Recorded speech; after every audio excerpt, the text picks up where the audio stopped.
Hi everyone, I want to continue with Isaiah. Look at a few more chapters in Isaiah concerning the second Exodus and Battle of Gog of Magog. Remember, this is my interpretations of these verses and chapters. It's not to say this is definitely the way it was meant to be, or to say what it's meant to say. It's just how I read it. As I said in previous videos, English is my second language. I am actually Afrikaans, but I feel that I must make these videos also available to English speaking people.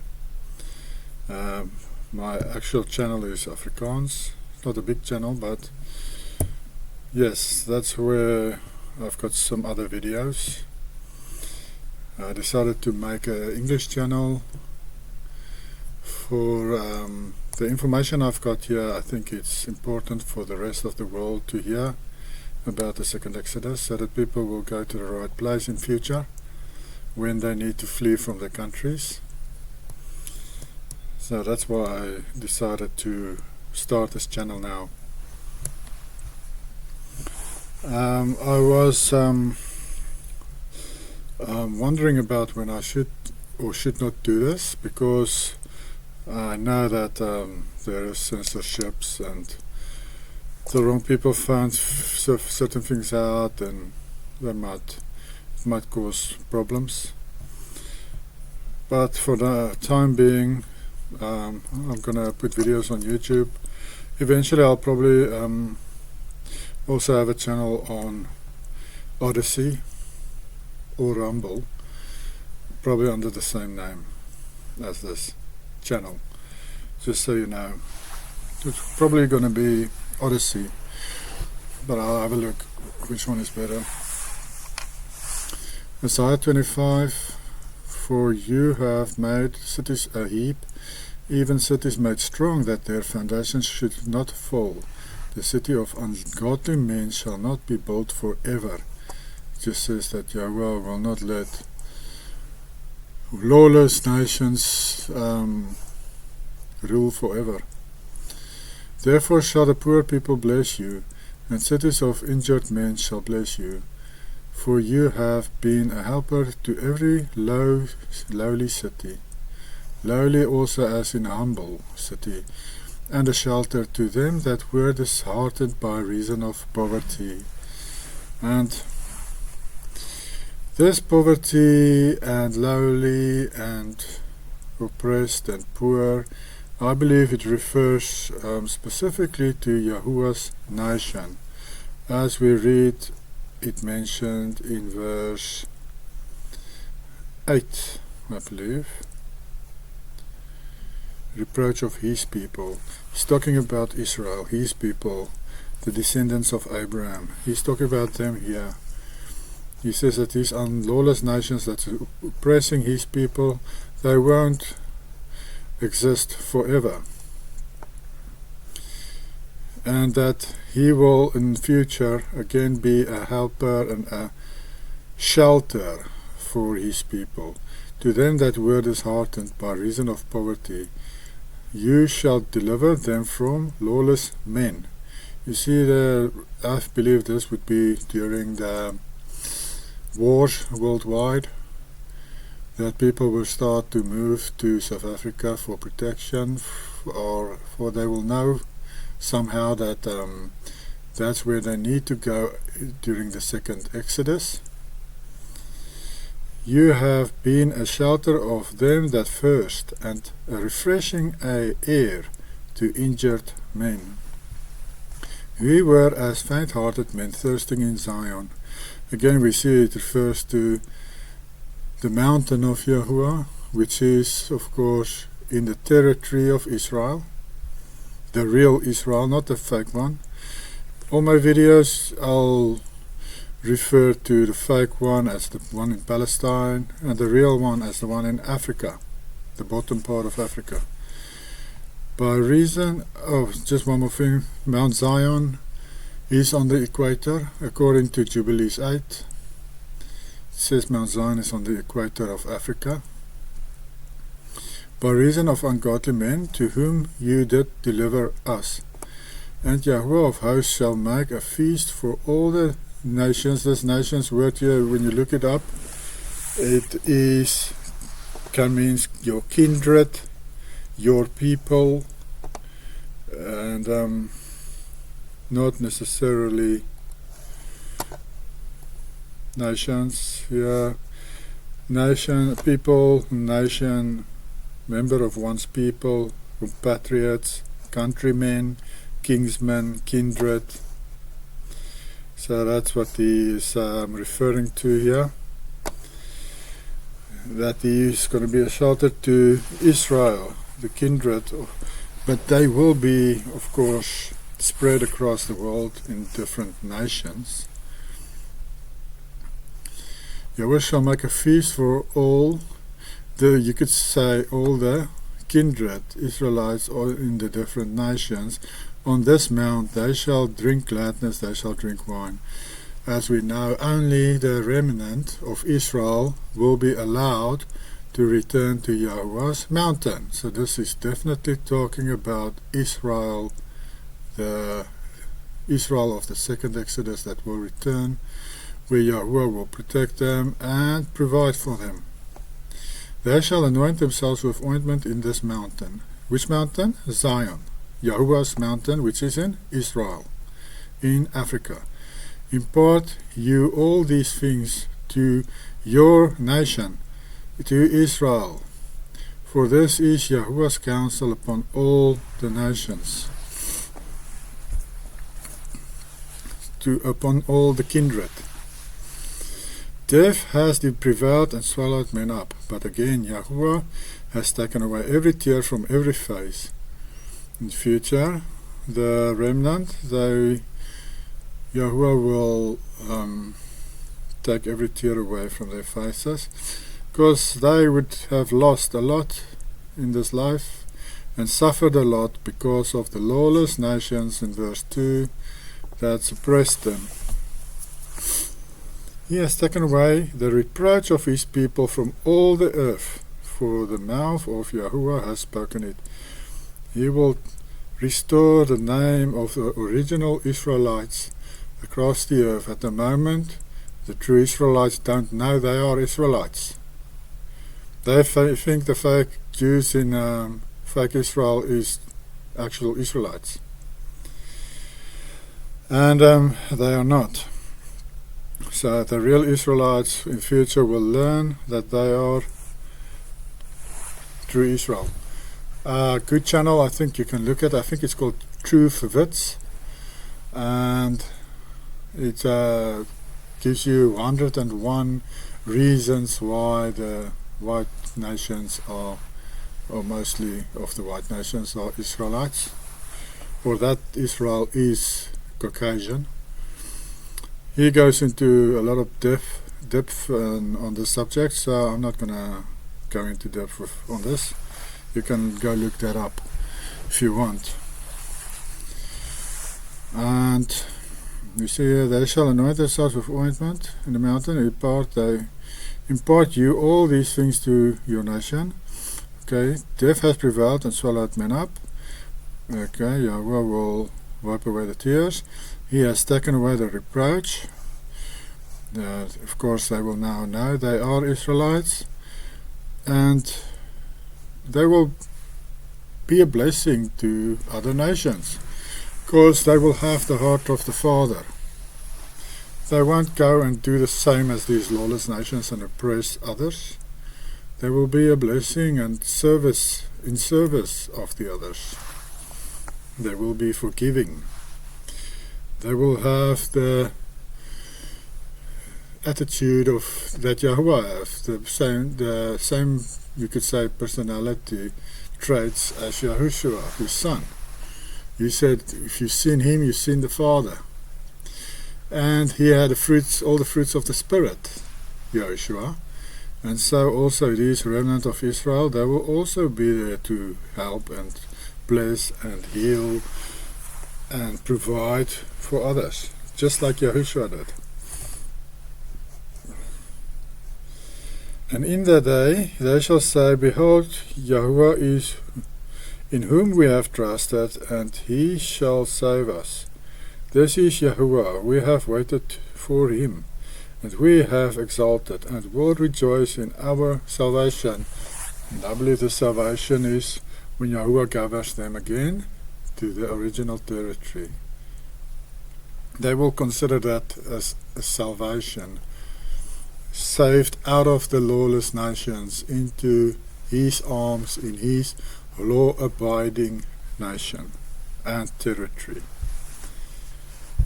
As you hear, I believe you must keep the commandments to be Israelite. You can't be an Israelite and not keep the commandments. We read this in Revelation 22 verse 14, that only those who keeps the commandments of Yahuwah will be able to enter the New Jerusalem. Did you know that? So if you don't keep the commandments, you can't enter the New Jerusalem.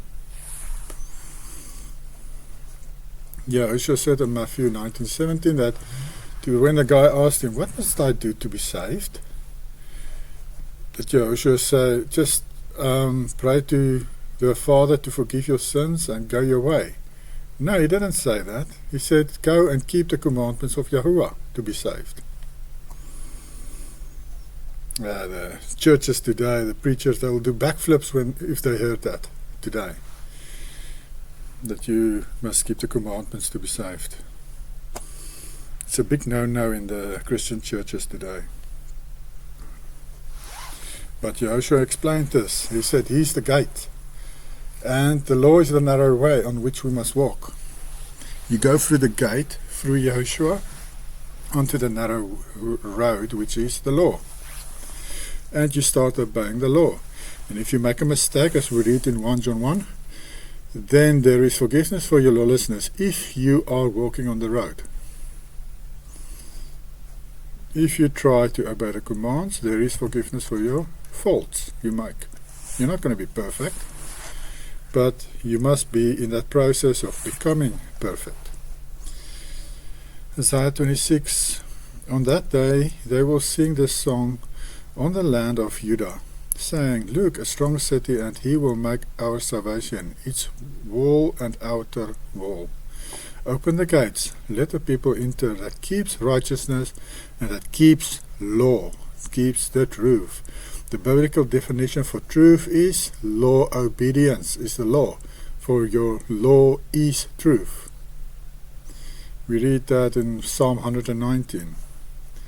I think it's verse 142 and 151. And also the definition for righteousness, I think it's Luke 1:7, Isaiah 51 verse 7, and Deuteronomy 15 verse 25. I'm not sure about that. Let's see if I guessed correctly.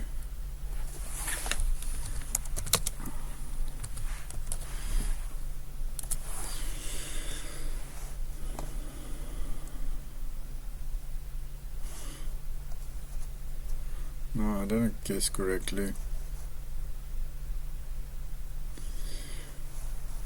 But yes, Isaiah 51 verse 7, let's see that one.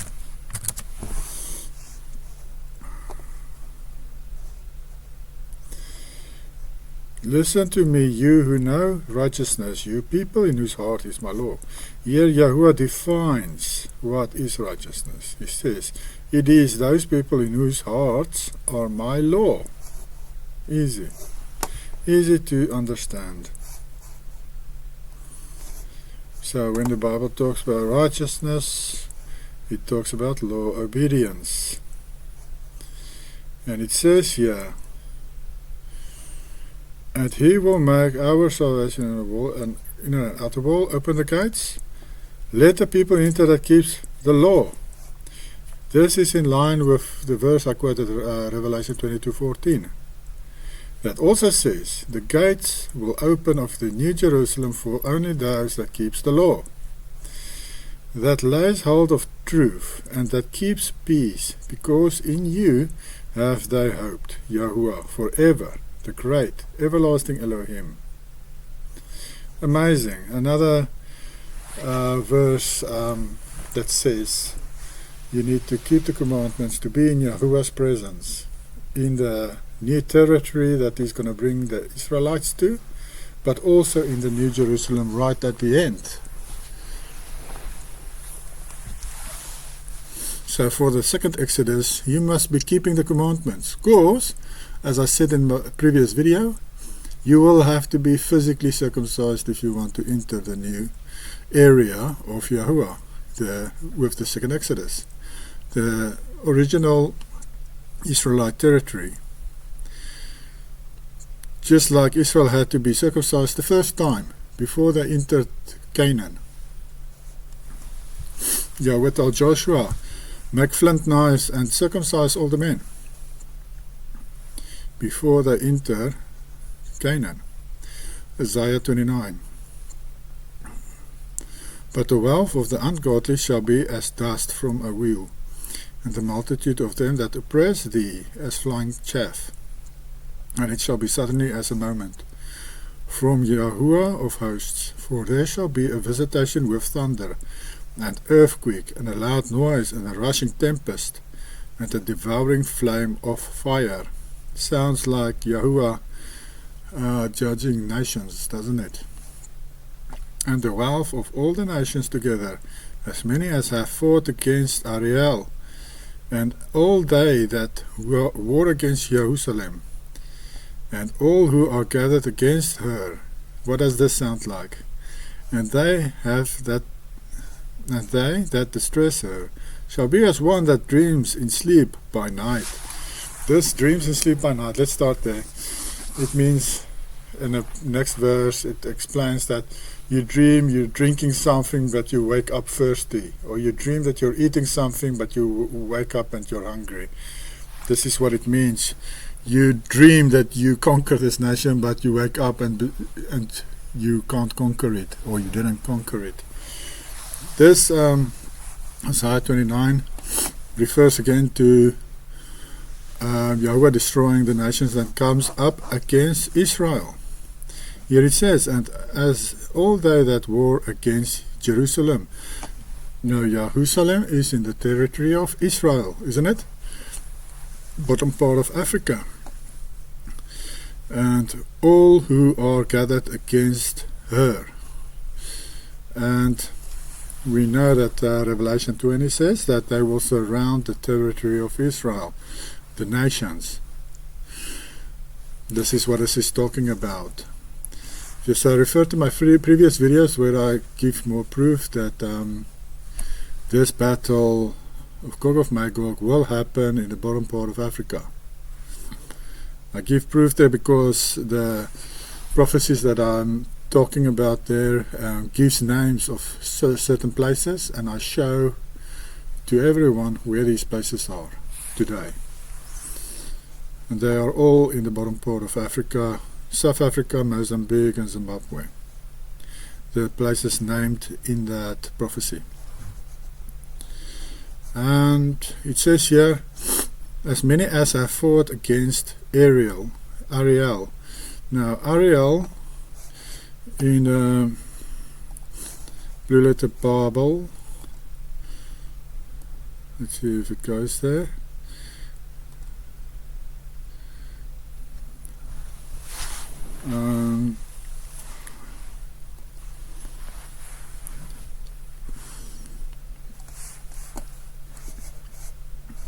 What's that verse? Let's go back to that verse so I can first see this 29 verse 7. Let's go there. I thought I had it saved or already opened. Just want to show you what it means. Fight against Ariel here, 8740. And it says here, line of Yael, name applied to Jerusalem, a name of a chief of the returning exiles. And go to a root word of Ariel, lion like men. Doesn't that sound interesting? Men that looks like lions. Now, what does a man that looks like a lion looks like? Now, I'm going to show you what a person like that looks like. It's interesting also when I read up about Tartarians, that the Chinese, one of the things they mentioned was that they all looked rough and had big beards. This is a lion. What does a lion have? A mane. Basically, for humans, it would be called a beard. Like that. Lion like men. This old man is a lion like man. This man is like a lion like man. He's got a big beard. They've got beards like a lion. See there? They've got a beard. He's got a beard. That's what it means when it says lion like men. Men with beards. Well, that's how I interpret that word, because that's what it says. It's men that looks like lions. So that's very interesting. And I thought I wanted to share this with you guys and girls. It says here, and the wealth of all the nations together, as many as have fought against the lion-like men, men with beards, Israelites, and all they that war against Jerusalem in original Israel, of the Israelites, and all who are gathered against her. Against who? Against Israel, the remnant that Yahweh will gather with the second Exodus. And they that distress those remnant shall be as one that dreams in sleep by night. They won't get what they wanted to get. They won't get what they desired to get. They will think they can get it, but it's not going to happen. Amazing. But I also found it amazing that it has a reference to men having beards. Because recently I had a desire to start growing my beard. Just out of nowhere. I've never had a beard my whole life. Now in my 40s. And just a year or two ago, I just decided I want to grow a beard. My wife don't like it because she's not used to it. But yes, I did it. And then I see the scripture and I found it so interesting. But it also, like I said, when the Chinese refers to the Tartarians, which is the remnant of Israel that moved away from Assyria to Arzareth. They moved to Northeast Asia in Arzareth. And it sounds like they also had big beards. Those remnant of Israel that moved to Arzareth after their slavery. Isaiah 30. And again Yahuwah will wait to have compassion on you. Therefore he will be exalted to show mercy to you, because Yahuwah our Elohim is a judge. And where will you leave your glory? Happy are those who stay firm in him. Yahuwah leaves his glory with those who stays in him, who keeps his commandments, who does his will. Because a holy definition in the Bible is, I think it's Numbers 15 verse 40, and it says that to be holy is to keep the commandments. Because a set apart people shall dwell in Zion. Yes, those who keep the commandments will dwell in Zion.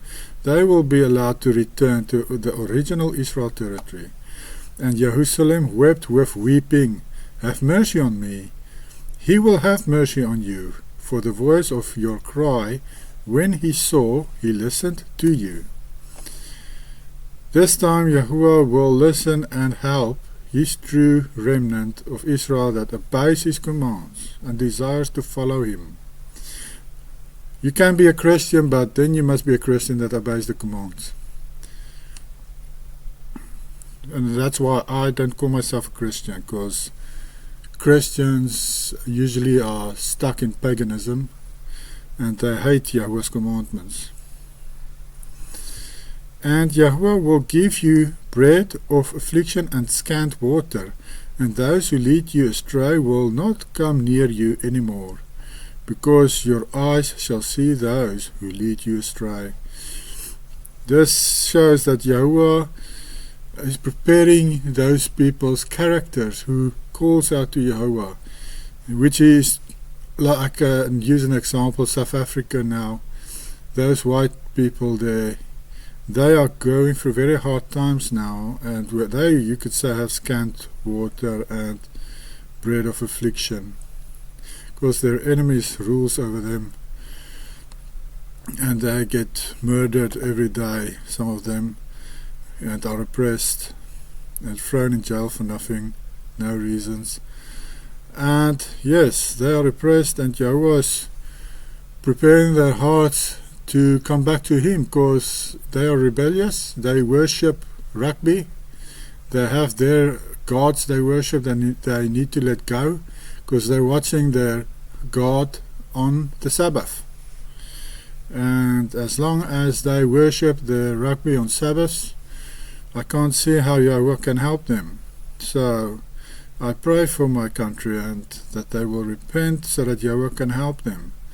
And that's why these things comes over people, affliction and scant water, to bring them to their knees so that they will repent of their lawlessness and stop living lawless.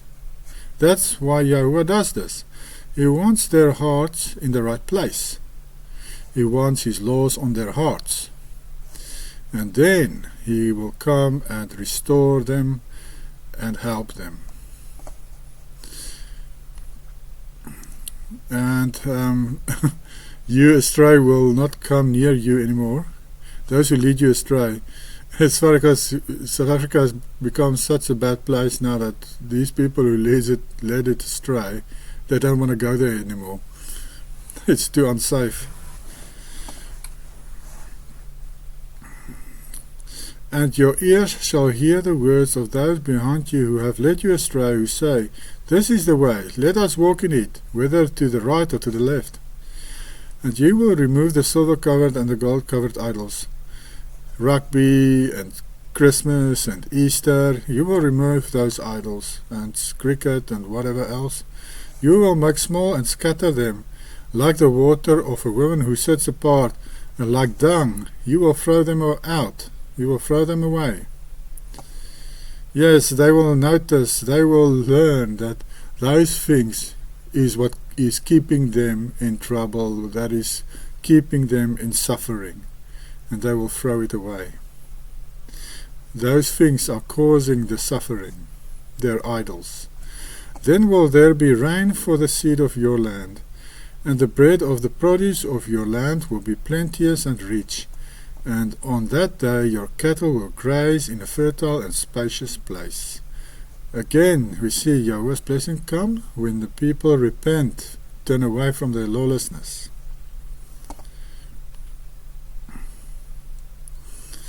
Isaiah 34, Draw near, O nations, and hear, O rulers, let the earth hear, and those in it, the world and the people that are in it, because the wrath of Yahweh is against all the nations, and His anger against the whole number of them, to destroy them and to give them over for slaughter.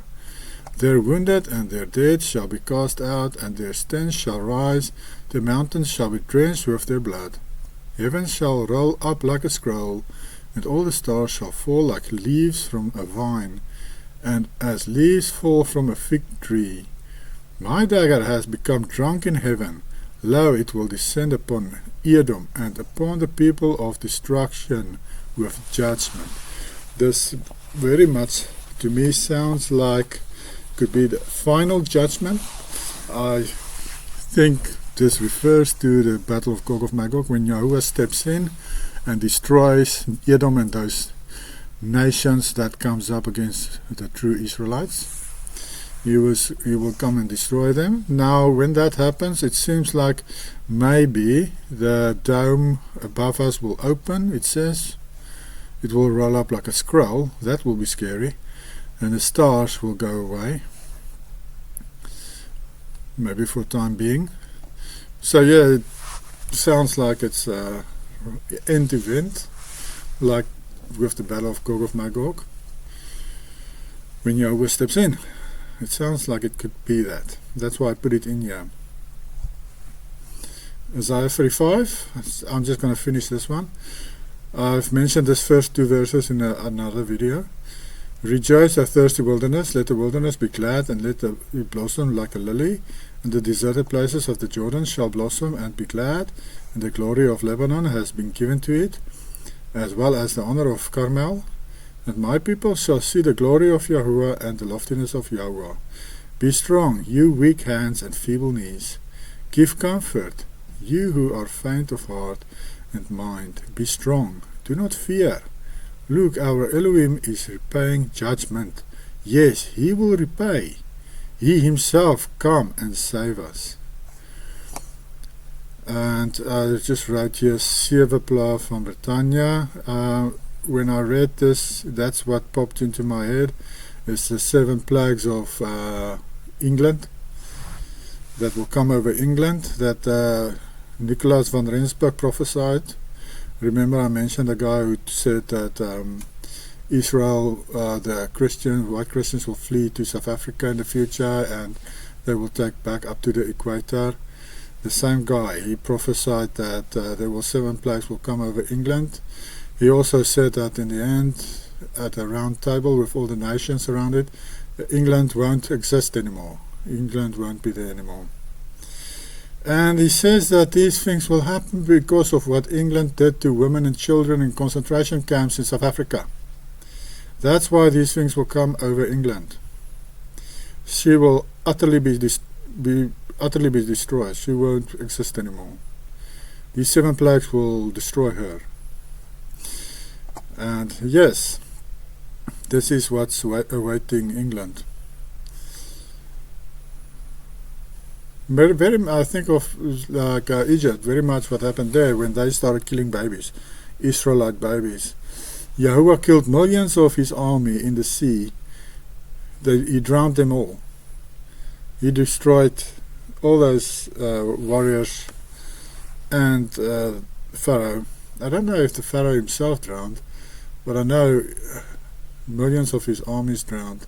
In another book it said, I think it was 10 soldiers per baby they killed.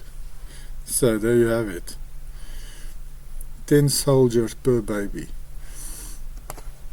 And yes, Yahuwah doesn't like it when the innocent gets killed, like what Britain did to the white babies in South Africa.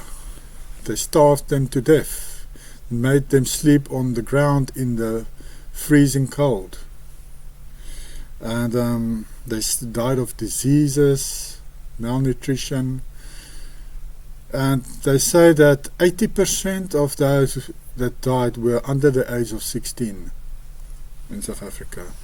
And recently they also came out and said that the estimated amount of those who were killed was actually more around 50,000 people, of women and children. 50,000. In the past they said no, it's around 20,000. But when they opened up some of these graves, they actually found that they were buried together, 3 or 4 people in one grave. So that's why they said no, it's actually much more than just 20,000 people. So yes, Yahuwah's judgment is coming to Britain, and it's not slack. Yahuwah will recompense. But also Britain did a lot of bad stuff to other countries too, not just South Africa, but India, well, wherever they went. They just were like pirates, like a disease. They went all over and just killed and did what they want to take the people's stuff. For the war in South Africa was all about gold. They killed all those babies and children because of gold. Okay, then the eyes of the blind shall be opened, and the ears of the deaf shall hear. Then the lame shall leap like a deer, and the tongue of the stammers shall be clear. Because water has broken forth in the wilderness, and the gully in the thirsty land. That's what is amazing here is when you look at the original territory of Israel. I've done quite a lot of studying and into this subject myself. There's a lot of underground aquifers, water, lakes, sizes of lakes under, like Namibia for instance, and that in the past it gushed out. It was fountains of the deep that came out of the ground that topped up the rivers and formed extra lakes in Africa. Africa had a huge amount of lakes all over the place. Today it's bone dry compared to what it was before. Today it's bone dry with the water it's got. So I believe what it says here, those fountains of the deep will start coming out again in the future and water the land like before, and it will become green and lush again, the whole Africa. Even the desert, Sahara Desert, was fertile in the past. There was big rivers flowing through there. There was Lake Chad who was up there, and there was a few other lakes there along the Niger River. And of course you have those 4 rivers in Eastern Cape that formed from a fountain of the deep that came out there in Eastern Cape, which is where the Garden of Eden were. And you can still see on Google Maps today. Zoom in on Port St. John's. You'll see the one river splitting up into 4 riverheads in there in that territory. That is where the Garden of Eden used to be in the distant past. And it says here,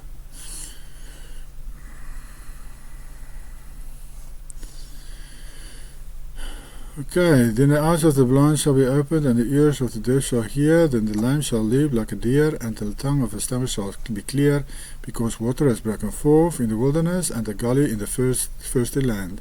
The dry places shall turn into marshlands, and in the thirsty land there shall be a spring of water. The joy of birds shall be there, a bed of reed and marshlands. A pure way shall be there, a pure way, and it shall be called a holy way, a set apart way, and the unclean shall not pass by there. See, the lawless won't be welcome there. Nor shall be there an unclean way, but those who have been dispersed shall walk on it, and they shall not go astray. Those people whose hearts received Yahweh's commands, they shall live it daily. It will be part of their lives, their characters. That will be who they are in heart and attitude. And yes, that's why they will reside in that lush, beautiful place. And no lion shall be there, nor shall any of the evil beasts come up on it, or be found there, but the redeemed shall walk on it. What it says is that those will be protected from animals, that like lions and leopards and all kinds of wild animals. Yahweh will protect them from these animals that can kill them. And those gathered together because of Yahweh shall return and come to Zion with joy. See, return. What is this talking about? The second Exodus. So I'm going to read up to this chapter. I enjoyed going through this with you. I hope you learned something today. And go look up these things yourself if you want. And yes, it's great, these understanding these prophecies. I really enjoy it, and it's nice to see how it fits into what other prophets said also in the past, like Sinner van Rensburg, Nicholas van Rensburg. And yes, I was reluctant to read prophecies because I'd never understood it before, but now when I started reading it, a lot of stuff just popped out and made sense to me, and I really enjoy it.